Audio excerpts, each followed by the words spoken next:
I explored the Old Testament, and here's what I found when I explored the Old Testament through the lens of the Catholic Bible.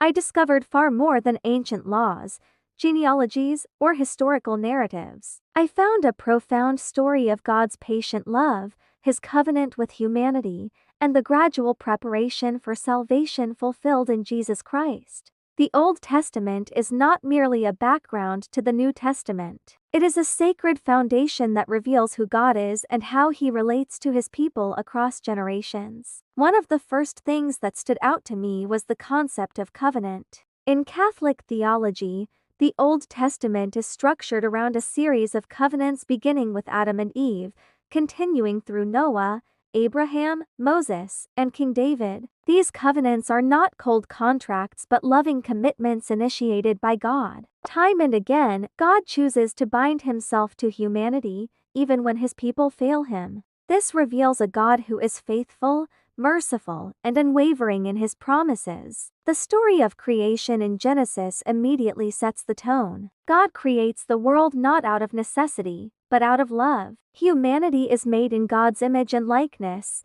entrusted with stewardship over creation. From a Catholic perspective, this affirms the dignity of every human life and lays the groundwork for moral responsibility. Even after the fall, God does not abandon humanity. Instead, he promises redemption, foreshadowing Christ from the very beginning. As I moved deeper into the Old Testament, the Exodus narrative became central. God liberates Israel from slavery in Egypt, revealing himself as a God who hears the cries of the oppressed. The giving of the law to Moses is often misunderstood as rigid or harsh, but within Catholic teaching, the law is a gift. The commandments are meant to guide Israel toward holiness and right relationship with God and neighbor. They reveal that true freedom is not the absence of rules, but living according to God's will. The historical books reveal a recurring pattern.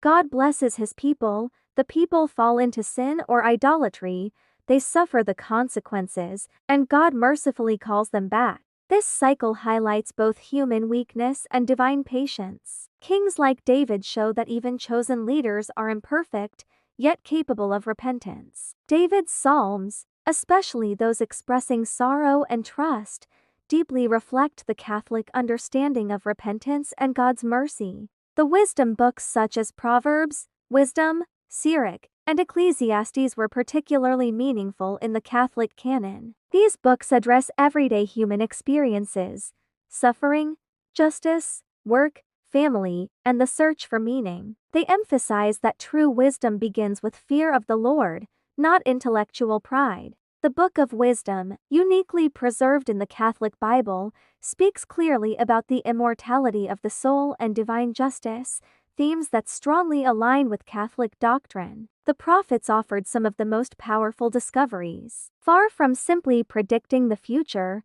the prophets were voices of moral truth. They called Israel back to faithfulness, defended the poor, and condemned empty religious rituals without justice. At the same time, they carried messages of hope. Isaiah's prophecies about a suffering servant resonate deeply with Catholic interpretations of Christ's passion. These prophetic texts reveal a God who desires conversion of the heart, not mere outward observance. Perhaps the most striking realization was how deeply the Old Testament points toward Christ. From the Passover lamb to the manna in the desert, from the Davidic kingdom to the promises of a new covenant, Catholic tradition sees the Old Testament as a continuous preparation for the gospel. Jesus himself affirmed this when he said that the scriptures testify about him. In the end, exploring the Old Testament taught me that it is a story of relationship. It reveals a God who enters history, walks with his people, corrects them,